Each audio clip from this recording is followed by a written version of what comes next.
Hello and welcome to the Women's Wisdom Circle. This is our last edition for 2015, and I've been reflecting on what's emerging for me. And I don't know, the conversation might not go there at all, but what has been emerging for me is to look back through last year and to see what I'm grateful for what has been emerging for me. And since we've talked a lot about the new model of feminine leadership, what I've been realizing is that shift, and I'm actually very grateful that I am. I'm experiencing a new way of being that is no longer trying to do things according to a certain model of doing things, which is more, I would say, perhaps the masculine model that we've all had been influenced by in a way, because most with our generation at least, because we are well past 50, the three of us, and we didn't have many feminine leaders. So the struggle for me most of my life has been trying to do something according to a certain model. And the only thing that I had was my mother, as really she was my anti-model. She has always told me, don't do like me, don't function the way I have functioned. So that's what I had, but I didn't have much of a working model.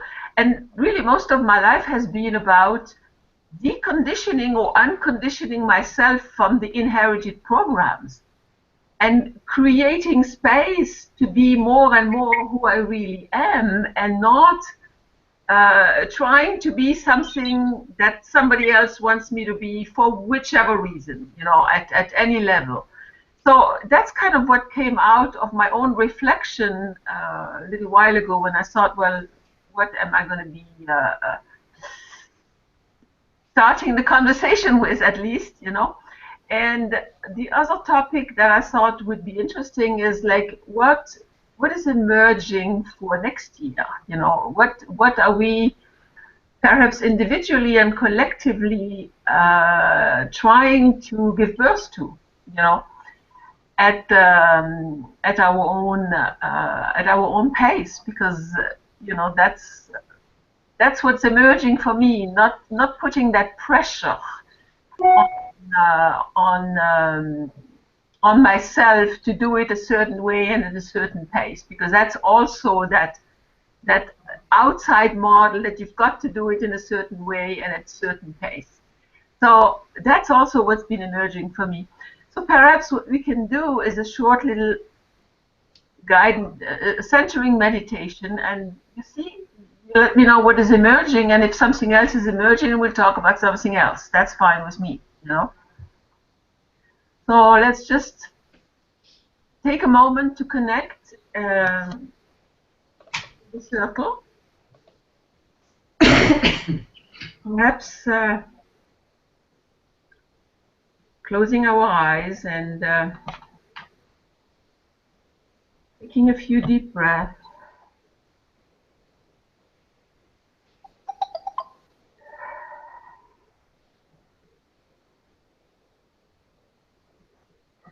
And allowing the breath to slow us down, to move inside. Just taking a moment to imagine that we are connected to the larger field of life.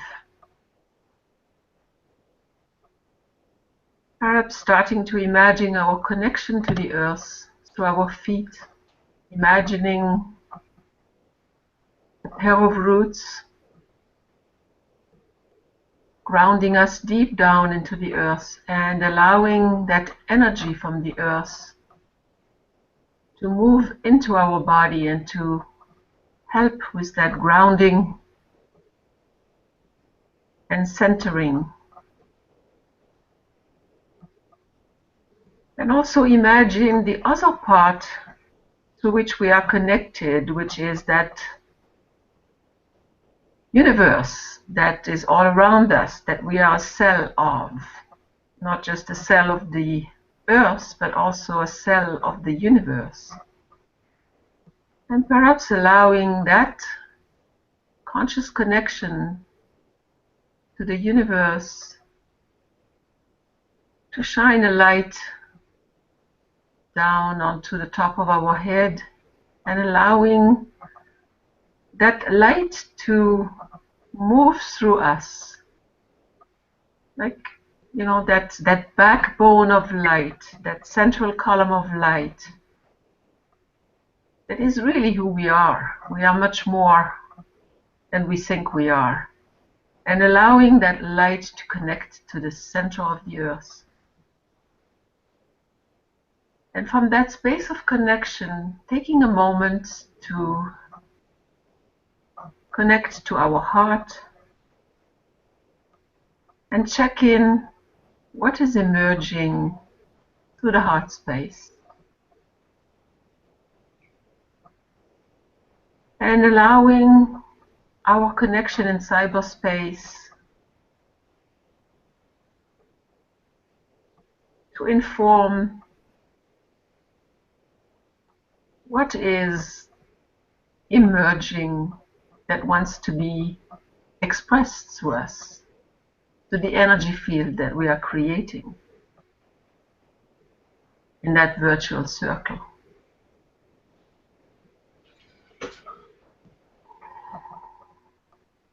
Taking another moment to breathe in and out a few more times consciously. And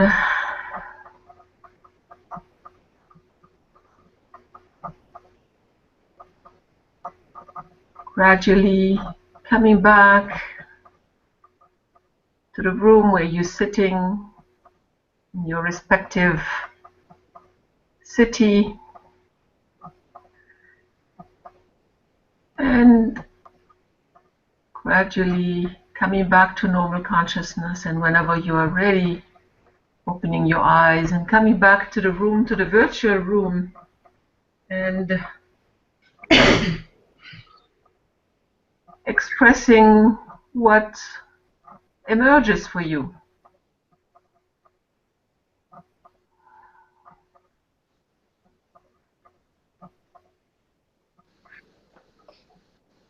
Deborah? Just as soon as you started talking, some thoughts just started popping off in my head. And I was thinking along the lines of what we talked about earlier this morning, because it's just noon here now. But we were talking about moving forward in our lives at an age where many of our mothers and fathers were looking at their lives coming to an end, and we're still full of vibrant energy, and we're still moving on a path.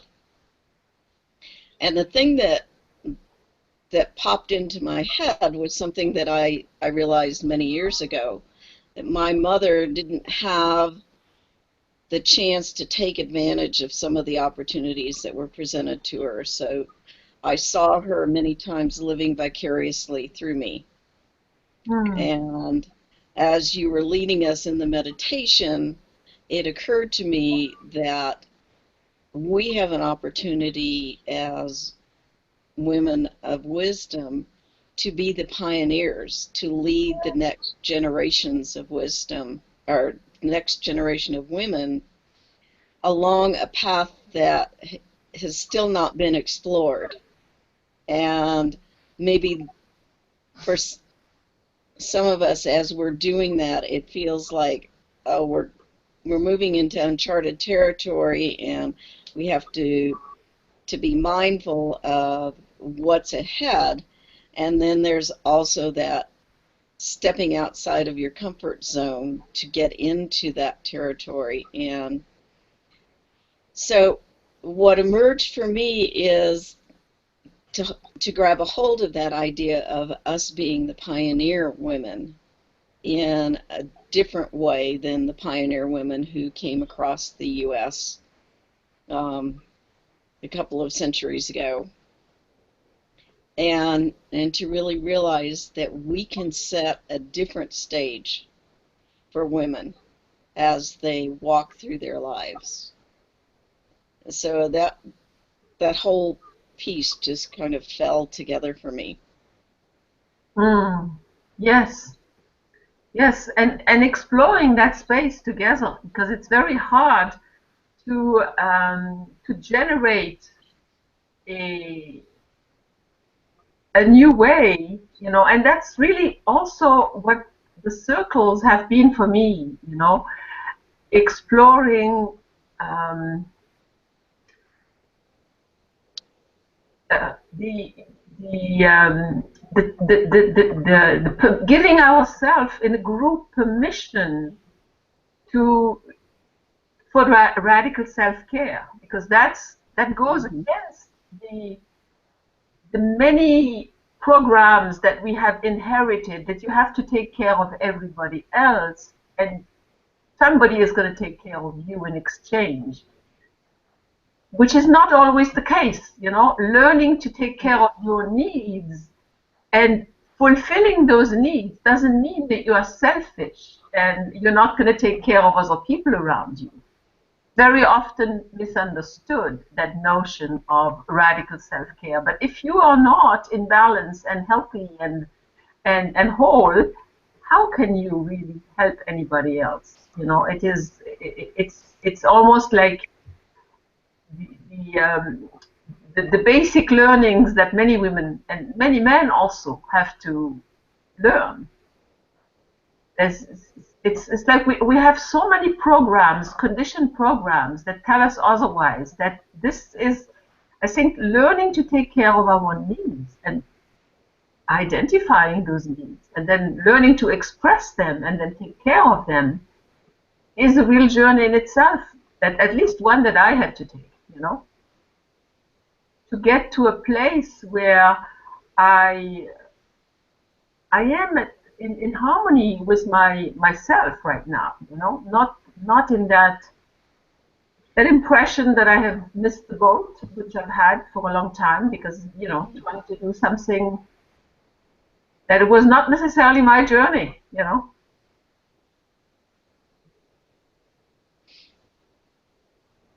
I I fully understand where you're coming from, and can see this group as definitely a place to come and feel safe to be able to express what we're experiencing and to even try things out in a place where we can get feedback without feeling like we're being judged. Yes, the fear of judgment has been a huge one for me. Hmm. Not that it is not, again, present from time to time. It's never completely healed, but that, and I know with Vivian we had a chance to talk about that last week. The program, the cultural program, we are all programmed to be judging everybody and outside. That's and I believe the French culture is even worse in that respect than maybe another culture. I mean, that's the one I know probably more because I am from that origin. But yeah, Viviane is not feeling too well today. She told me before I opened the room. Are you okay to speak, or are you I can talk. I have lozenges. okay? I just, where are you, Deborah? Where are you? I'm just south of you in Pueblo West, Colorado. Oh, in Colorado. Okay, that's why you're an hour ahead. Yeah. Um, So, so basically, you know that I'm in Southern California, right? Oh no, I thought you were still in Boulder. I had gone to your page, but No, when you Google me, I come up wherever you Google me. So, are you the one who? Did you send me an email? no, I haven't yet. I was going to. I had an email from somebody saying, "Well, you're coming up in Boulder and Evergreen. Where are you?" You know, so that's the thing now. When people are Googling me, I come up wherever they happen to be. So, not in France, of course, but I haven't had any calls from France. But I had one person who wrote to me from Sweden or from, I don't know. Anyways, I can't call her back because I don't have the means to make those calls.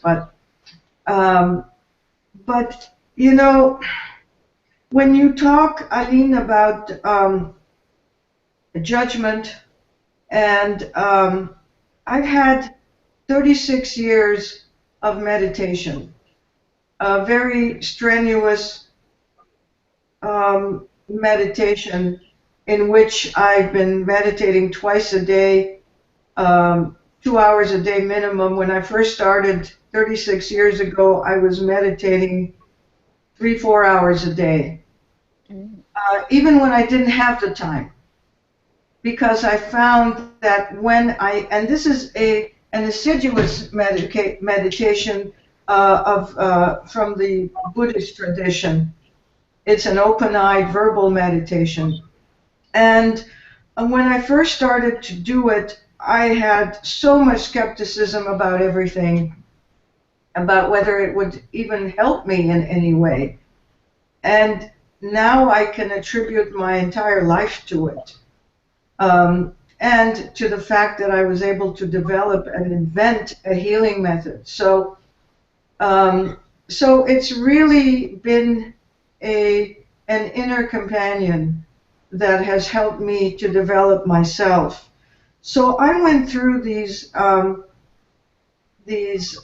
questions about self-care maybe back then, 36 years ago.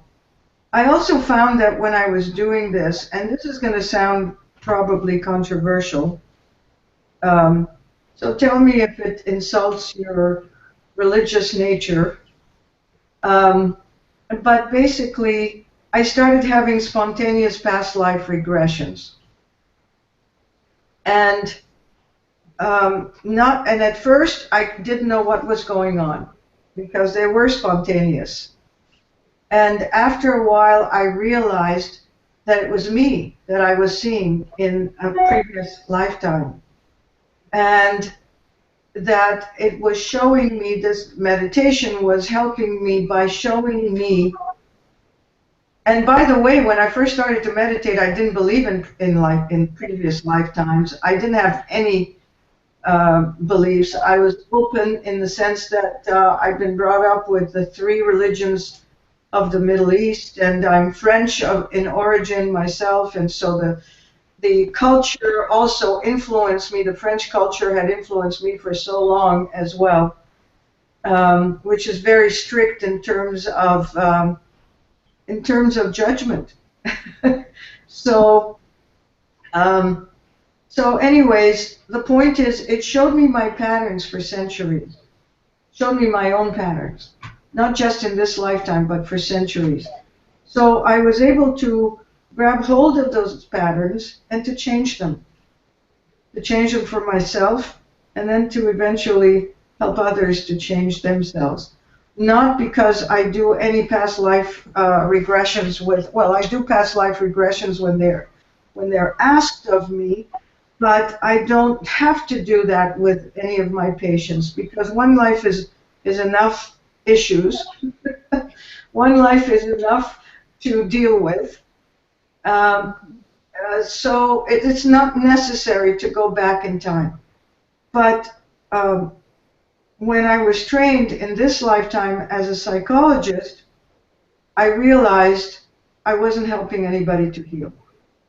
Mhm. That psychologist, people could talk to me about People could talk to me about what was going on, and I would be listening, and I would be doing psychotherapy where I would just make them more aware, but I wasn't helping them to heal. And so it took me a while to understand that it wasn't going deep enough, and that my meditation practice was much more powerful and much richer than the training I had gotten as a psychologist. So eventually I had to, well, I didn't have to, but I earned more and more degrees until I could do what I do now and have the credentials, as well as be able to develop a whole new way of helping people to heal. So being sensitive in this way is a double-edged sword, in that yes, it's great for being able to know what other people are feeling and thinking and going through, and to be able to be compassionate to others and to help others. And at the same time, um, I'm absorbing everything that's going on, no matter where it's going on in the world. And I know before it's even in the news, and I don't watch the news, but usually people tell me, did you hear the news? Did you watch the news? And so on. So that's how I get my news, is through other people, and then eventually on the internet, because I don't want to be exposed to all the negativity of that negative energy. So, so for me, I'm past that extreme self-care. I am at the point where I am wanting more for this world, wanting more for others, and I offer it. I offer it as a possibility to others. So, so that where I'm at is, how do I get through to these entités? You know what I mean by that, Eileen? People who are so stubborn. How do I get through to them to forget? For example, this morning I had many calls about pain. Okay, people who are in extreme physical pain, and they're on opioids and painkillers and so on. And so I'm offering them to be free of the pain completely. And they're saying, no, no, you can't have it, don't want it. They don't understand, because they've suffered for so long, that they can be actually free of the physical pain. And the physical pain itself creates other emotional impacts. And so they've been experiencing anxiety, depression, and all the related emotions, negative emotions that come with experiencing pain.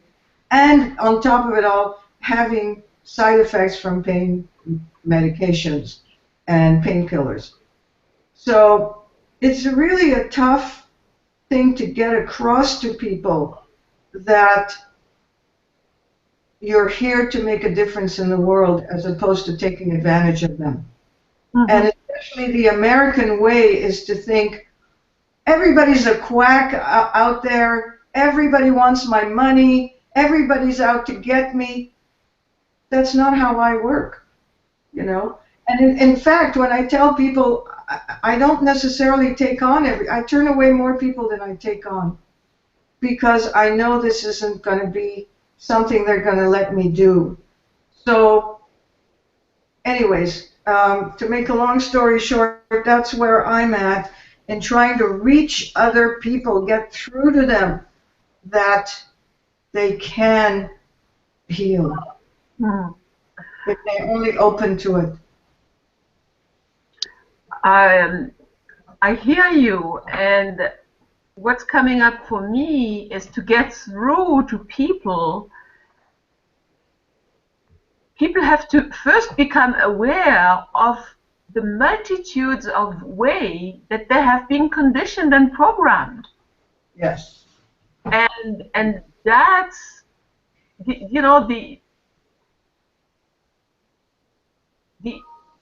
military-industrial complex, the big pharma, the big media, and all that. They work hand in hand to keep us in in an enslavement to a program that suits a small minority of people. And the majority is just so blind to what's going on that they buy into it. And that's the tough part, is how can you break through that mental construct, because it's a mental program. It's a mental conditioning. It's a lower mind conditioning. You can't tell them you are mentally conditioned and it's your conditioning. They're not going to understand it, no matter how hard you try to explain it intellectually. There's no intellectual reaching them. So you have to find another way to reach them. I agree. I think that we have to reach them at a heart level. They have to experience how we are different from them and then want what we have, rather than us trying to say, this is what you need. And I know when I'm in that mindset, I just draw people to me who are supposed to learn from me. Right. And they can come from anywhere, Deborah. They don't have to be in Colorado. Oh, no. I've worked with people all over the country. Okay, good. So you understand. So you know, but it's hard for most people who, you know, they'll say, well, I want to come and see you. Well, you don't have to come all the way to California to heal. You know, I have the same 100% success rate whether I'm treating people in New York or Florida or, you know, right here locally. It doesn't matter. I'll treat them the same way. The only difference is the physical. And that brings me to another topic, which is the assignment of our 5 senses. Okay? And the fact is we have more than 5 senses, you know, but most people barely use their 5 senses. And so I'm reaching people through my other senses as well.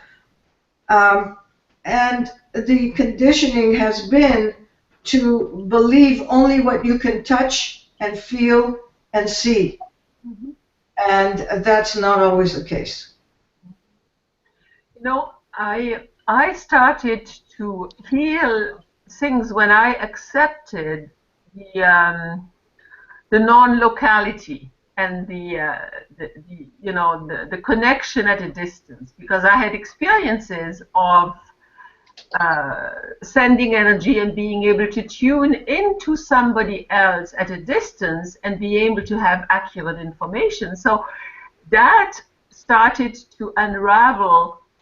That was my first kind of unraveling of the conditioning, for me at least, you know.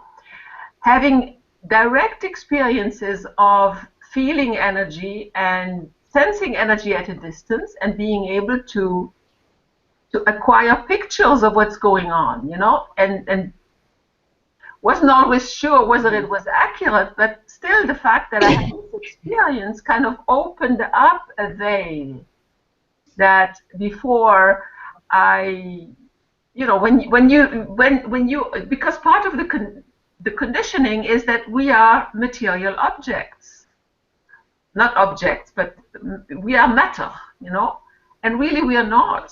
We are just a form of energy. And that concept, that whole concept has been instrumental in my own shifting a lot of things, being able to realize that I am not this this piece of meat. I'm much more than a piece of meat. You know, I exist in flesh. Yes, that's the form that I've taken in this human life. But there is a whole other part of me that is present, that is there. Right, and don't forget that it's still a man's world. no matter how many evolved women we are. Um, it's still a man that's a world that's ruled by men. The old boys network in the United States, anyway, that we can talk about. Um, and the fact that men still look at women as inferior in some way. I mean, think about it. Women are still earning just a little over three-quarters what a man makes at a normal wage here in the United States. So it's not just in wages that there is the the ruling of women, but it's in so many other subtle ways. So if you happen to be married, you're still going to be influenced by a man who may need to control you in some way, in some form. Um, Even though you may have a man who is a metro man who is more modern in his thinking, you still have to go through that struggle that is a power struggle between men and women. And if there isn't that struggle, then there's that struggle in society. And then we constantly have to prove ourselves again and again. So instead of taking up the struggle, I just withdraw within myself, know how to ground myself, know how to be whole and happy within myself, to tap into my source as a co-creator, and to be able to feel okay about what goes on in this world, because I know I'm in this world but not a part of it. You know what I'm saying? Mm-hmm. Yeah, Yeah. yeah, I can relate to that myself, especially in the last little while. In the last few months, I've there's something that has deeply shifted in terms of not getting triggered by all the drama around me, and able to keep my center and able to keep my focus that I choose, rather than being carried around by what's happening around me and the circumstances and the whatever. So I can relate to what you're saying. Being in this world, but not of this world. Yeah. I definitely agree, and I work almost daily with the impact of patriarchy on women's lives and how much women actually need to be empowered out of that being controlled, to be able to own their own identity, their own selfhood. And it's a lot of work. It's much easier for a lot of women to just turn around and say, okay, I'll just live with this. I know what it is. It doesn't cause me discomfort from the standpoint that I walk into the unknown. I'd rather just be with it. And it's some days it's very frustrating for me to see women just give in and say, okay, I'm just going to live with it, Right. rather than standing up and Yeah. It's a giving up. It's a resignation, and And on the other hand, I've also met men who are being controlled by their women, yeah, Mhm. this you know, also, yeah, and who are just trying to keep the peace, in whatever way they can. And they're still conflicted within themselves as well. Yes, very much so. yeah. So, So it is beyond gender, really. That balancing of those energies, the feminine and masculine energy, really have to be balanced within ourselves to um, to access that wholeness, that healing. Right. mhm. And that I think is the challenge that we're talking about, is balancing those energies versus having one overpower the other. Yes. And we part of what I think we were talking about at the beginning is that struggle of empowering ourselves to create a life in our senior years that we were prohibited from creating in our younger years because of that male dominance. And now there, it's like there's no map for men to tell us how to live our lives, so they don't know what to say to us. And we don't have the map, but we're creating the map.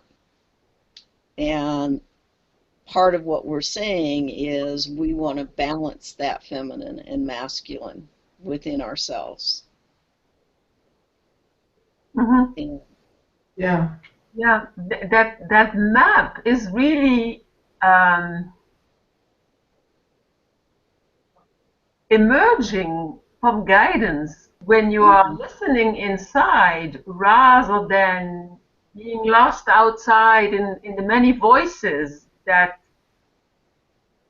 speak very often contradictory, like one right. message and then another message, and then you're kind of your head is turning. Who do Mhm. I listen to? And learning to listen to yourself, Yeah. your I don't know which sense it is, Vivian. Is it the sixth sense? Is it, the higher guidance, which is not coming from anything tangible, but is very tangible when you are connected to Mhm. it. So that's, I guess that's the phase of life that when you have more of that time to do that inner reflection and not be that much in the outer life. Right. Well, Right.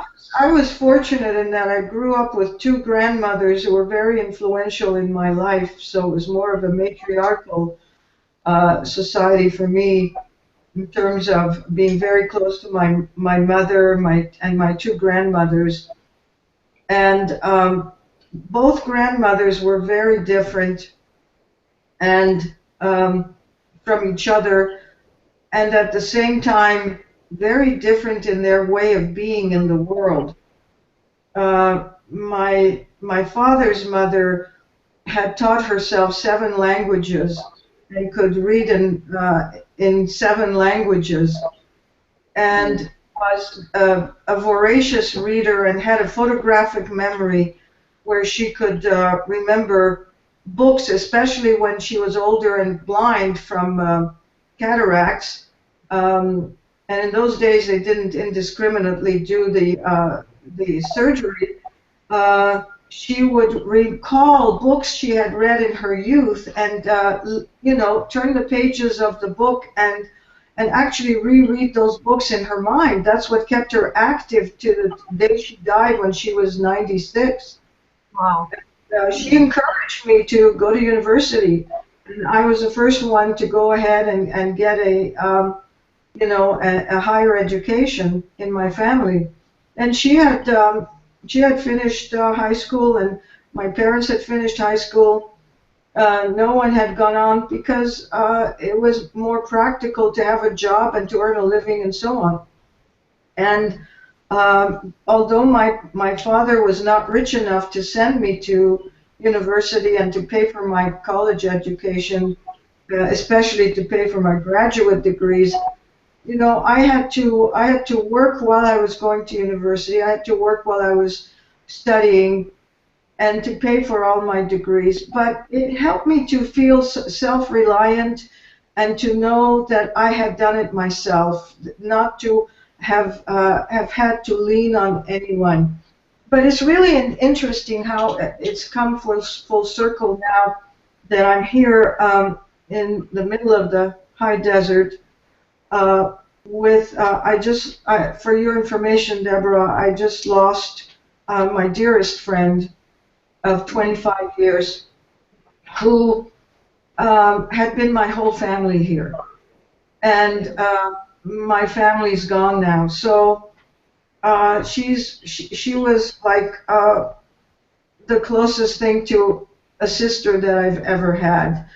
And for me to be finding myself here now, alone, and I got sick over the weekend, and I was thinking, gee, I used to pick up the phone and say, can you get me a cough syrup, because I need a cough syrup and I can't go out and I'm too sick to get out. And I was thinking, now who could I call these days? I can't even. There's not even one person I can call locally that I can say, how's everything going? Never mind asking for help. Right. And Just now that I'm older, I'm thinking, I can't go on like this. I don't have any children to turn to.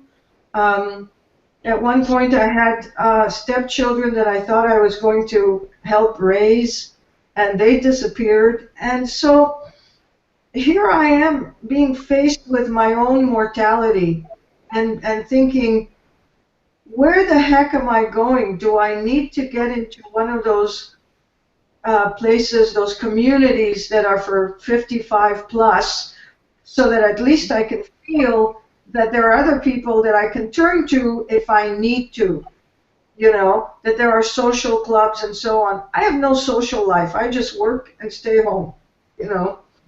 And yeah, the closest thing I know to love from another is my dog's love for me, which is pretty pathetic. But, it's a fact. yeah. And that is one of the things that we have to look at is we have to face our mortality.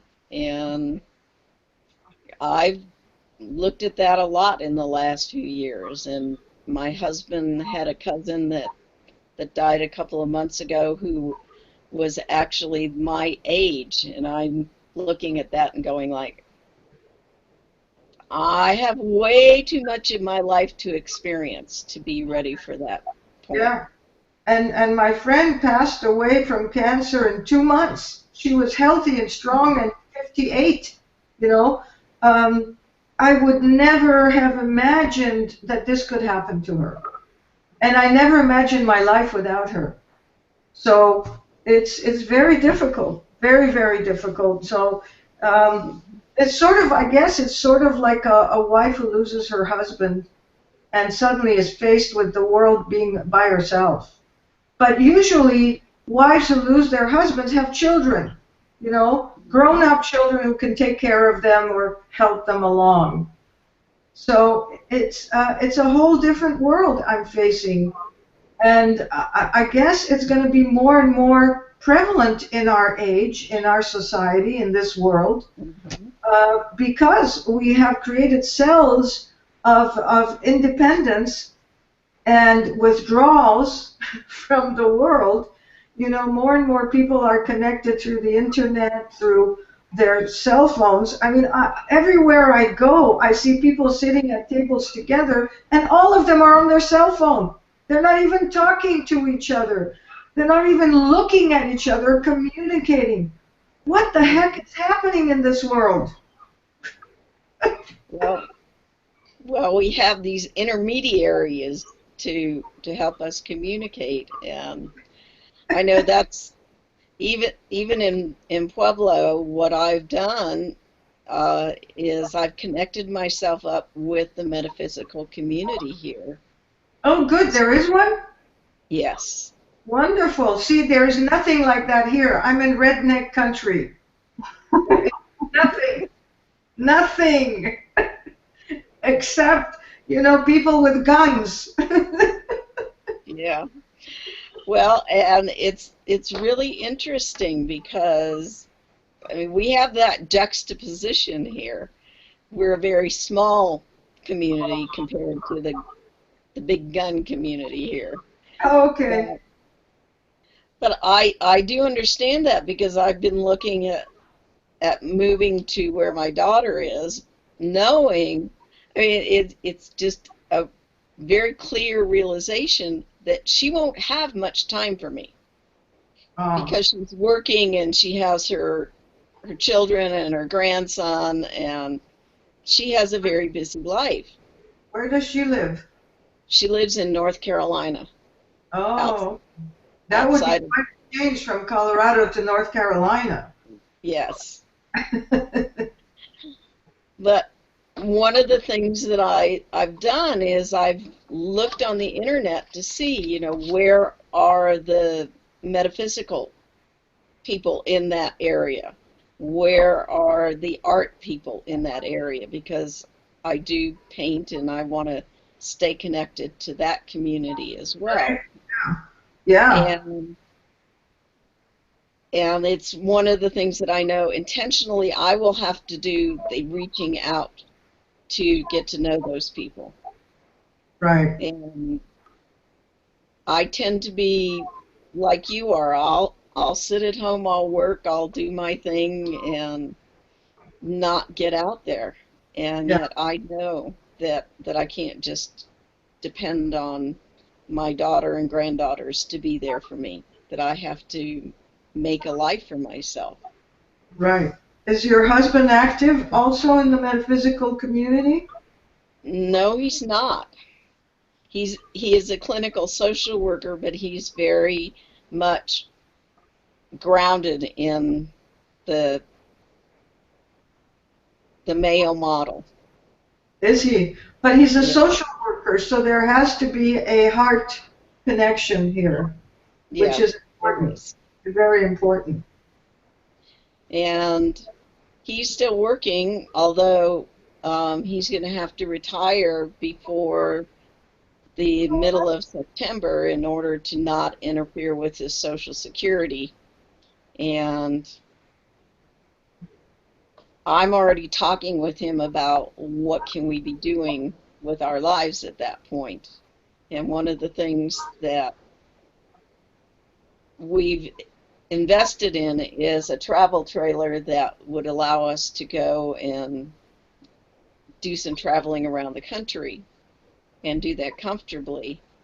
Yeah, And then my experience in just a couple of little trips that we've had this past summer is that if there wasn't something specific going on, he would just sit inside the travel trailer. mm, So I can see where a lot of this initially will fall on me to give direction to hmm, what we're going to do. And it's Mhm. like, I don't want to be the social chairman of our relationship. right, right. So, Unfortunately, uh, these jobs are thrust upon us. yes, they are. And and it's very interesting. I mean, I got involved with the internet and found things on the internet and really started exploring. And he was like, "What is all this about? I'm not interested in it." So I had to come up with something that I knew was an interest of his to even get him to plug in to see what he could do. So So a how did you lot of it, get interested? I'm How did sorry. how did you get him interested? Well, he has a couple of hobbies. One of those, he was racing cars at that point in time. He's in the process of now transferring his car to a new buyer. So, but when I showed him what he could find out about what was going on in the race car world, that was the hook. Ah, yes. And so, he will go on there, he will now check his email, but as soon as he gets stuck with anything, it's like, come help me. I don't know what to do here. Yes, that's often the roles that women have played, like Mhm. the feeling creative kind of aspect of the relationship, you know. Right. Well, that kind of reminds me, for our last few 10 minutes or so, what what would we like to create next year, since this is like a transition call and we are resuming, I think in the middle of January, I think the next Hangouts. So what is emerging? What is the desire that wants to emerge for me? I've been reflecting about that, and I shared that earlier with Deborah when we had a chat earlier. It's about engaging more with the people individually, and there are people I know very well, but there are people I don't know that well, and so it's like making an effort to engage more and see where. Actually, the idea came because I thought that it would be interesting to create like an interview series on all the women that have participated in the Wisdom Circle and others that I have met through various courses that I've taken over the last, my God, it's like, when did this online game start for me? About 10, 11 years ago, So I have met a lot of people, but it's like those conversations, they are interesting when the course is going on, and after that, I mean, this is also how we have met, each of you in different courses have met you that way. And with some of you, I have kept the relationship going, and with some of them, I didn't. So my idea was to create, and I've talked about that a few other times during the earlier part of the Hangouts, is that I would like to do I don't feel up to doing a teleseminar series, but an interview series. I'd rather call it an interview series, on that process of transformation, and being able to highlight and to show the different various ways that people start to wake up, and then how they grow. What did they need to grow? It's like you have waking up to who you really are, and then there is a lot of unlearning. And what are the tools that you were kind of guided to use to transform that? That programmed self, because we've all been programmed. I mean, this is doesn't exist anybody. If you've gone to school, you've been programmed. So, so what were those tools? And look at the diversity of the journeys, really, and the transformational process. That's what interests me, and that's what I would like to bring out in an interview series, and perhaps inspire other people that might never don't even know how to do those things, that they might be triggered by, okay, there's something to it, because sometimes, your own journey starts when you hear something, or you're triggered by something, or you have a deep struggle, or a deep pain, or a pattern that repeats that is unhealthy and is painful. That's at least how it started for me, repeated relationship issues where I kind of broke a relationship after the other, and after a while I realized, I mean, it's always the same pattern. I might have something to do with it, so let me look at it, So that's how I kind of started to on that journey, I mean, a long time ago. And some other people, it was something completely different. But the end result of being connected to who you really are and your higher guidance comes about in a different way. There's not a cookie cutter method. That's really what I want to say, And I would be interested to kind of look at the journeys that people are on, find out what those journeys are.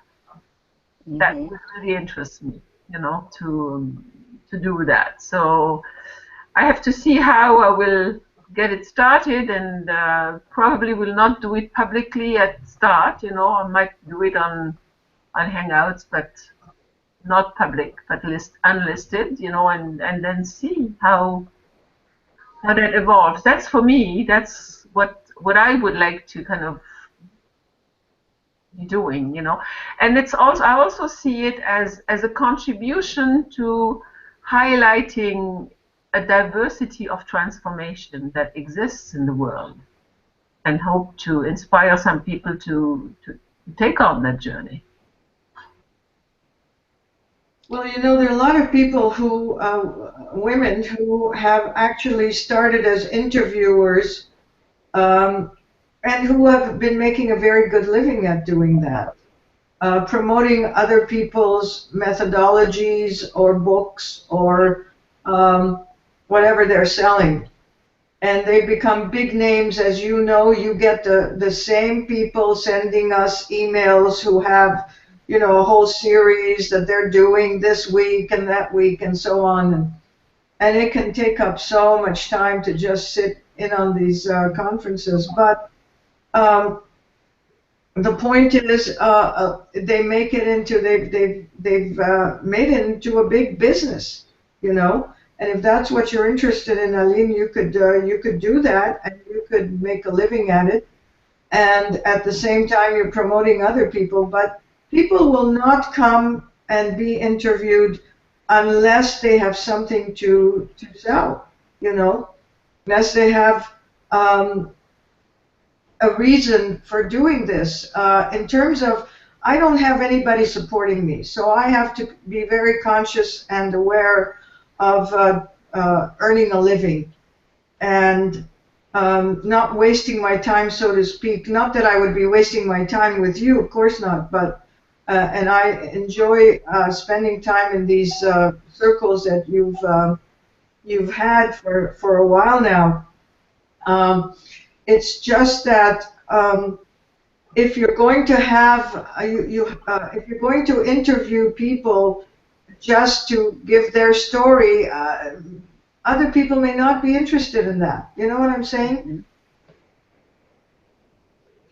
And I understand what you're saying, Vivian. And earlier today, we were talking about a book that I started putting together a number of years ago that talks about my transformational process. And then I was guided away from that by one of these gurus who said, oh no, that won't sell. Yeah. And now it's come back around to me full circle that is actually what I need to do. And that can be a launching pad for doing some public speaking as we're traveling around the country. Mm-hmm. Mm-hmm. And yeah, that's what I do. I mean, I've had a program that I put together with slides, and I give a talk, and then I do demonstrations of my healing methods, and I do a question and answer period, and then I do a book signing at the end. mm-hmm. And I had it in mind to possibly do that, could travel around and do that. And then I got to the point where, it's very tiring to do that. Oh, yes. It's very tiring and demanding, and waking up in a different city every day. It's hard. It's very hard to do that kind of work. And do I really want to do it? And I've been taken away. I mean, I have my first book that's published, and then I've been taken away from the other two books that all year long I wanted to finish them both and have them out there. And it doesn't matter to me what sells or doesn't sell. My first book is self-published, and I'll tell you something. This is the third printing I'm on, and it's sold by itself. I didn't have to promote it. I didn't go out on a book tour or anything like that. It sold itself. So when you write about something that's interesting to other people and you know how to do it well, then they'll come to it, So, and it's not the most perfect book by any means for me. The two that I'm working on are different genres completely. There would be 3 different genres that I'm putting out there in the world. But then I am eclectic, and I get bored with doing the same thing over and over again. So exactly. Creativity speaks in many different ways, And I think of myself as a creative person and are an artistic person as well. And so that's important for me to continue to grow in those areas. So that's what I'd like to focus on in the coming year, and to continue to grow as a person inwardly and outwardly.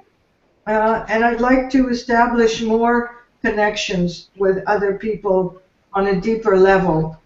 I'd like to be able to form friendships that I know are going to be lasting. And they don't have to be local, they can be anywhere in the world, of course. Hmm. Connections that I know are heart to heart connections. And that's probably key right there, because connections that are heart to heart last no matter where you are. Right. Yeah, yeah. So, And for you, Deborah, what's coming up for you? well, after our mastermind group this morning, I went and I did find the book that I had started and pulled that up on the computer and looked at the number of pages, and I'm going like, well, I just need to edit, because I think the book is already there. I just need to go through it and edit and do some shifting. So that will be one book that I'll be working on, as well as the other book series that I've been working on related to my courses that I teach. Mhm. Great, and it's interesting that you're talking about books because I've had a book, wanted to be written also, and still haven't gotten on with it. So I'm intending in January to flesh out a few things and see where it takes me. It's also about that transformation process, Hmm. using my own kind of experience to, you know, it doesn't matter. It's not for selling, it's just for me that I'm doing it. That's really what I'm seeing, Yeah. to be able to express and articulate it from an integrated place rather than from a head place. That's Hmm. writing it down will be part of that journey of embodiment of what I've learned, all Yeah. those steps I've taken. It's also very cathartic to Yeah. write the experience down. Yeah, I'm just seeing that we are past the hour, so anything that we want to say to conclude our hangout for the year, because it's the last one of the year. And there is one person that has been viewing all along, so I don't know who that person is, but I see there is one viewer. So welcome, whoever has been listening into the conversation. And if you have the link, I would encourage you to jump in the green room. Yeah. So anything that we want to say, or are we good and we are just saying see you in January? Yes, I'm very grateful for you, Aline, for your having put this group together and for bringing us together, and for continuing to persevere even when there's just three of us. So keep it up. I encourage you to keep it up and to keep doing what you love to do, even if it's not selling. Oh, believe me, I think you received my email, about the Ubuntu movement, a world without money. I'm looking into that, it's like it's something that inspires me. We have to set those seeds in the consciousness, even though we might not see it in our lifetime, but who knows, It's every idea has uh, it's at one point it's an idea whose time has come, but the idea has to start somewhere. The seed has to be planted, and I think that would be a worthwhile movement to create to participate in, as far as I'm concerned. Yes. Yeah, I would agree. And I just wish you both a smooth transition and transformation into the new year. And I look forward to continuing our conversations. Yes. Thank And the same to you both as well. All right. And if either one of you wants to get in touch with me individually, I would enjoy that very much. I am not a Facebook person. I try and try, but I really am not. So I just don't have that kind of time to spend hours just combing through the, whatever comes up on Facebook. So I would love to have individual conversations with both of you, and especially during the holidays when I'm by myself here and there's no one to celebrate the holidays with. So please do stay in touch, okay? Yes. I will make an effort to give you a call, but I have my daughter coming on Thursday, so I'll be a little bit I know. busy for 2 weeks. After that, I'll be in the new year. I'll be again, totally in my own space. No, but she'll be busy after Christmas, so I'm sure I'll have time, at that time. Okay, great. Thank you. All right. So bye-bye and see you next year. All right. Bye-bye. Bye-bye. Bye-bye. Take care. Stop the broadcasting now. We can. Okay. Oh, you're off? Okay. Oh, did you have to go? Okay.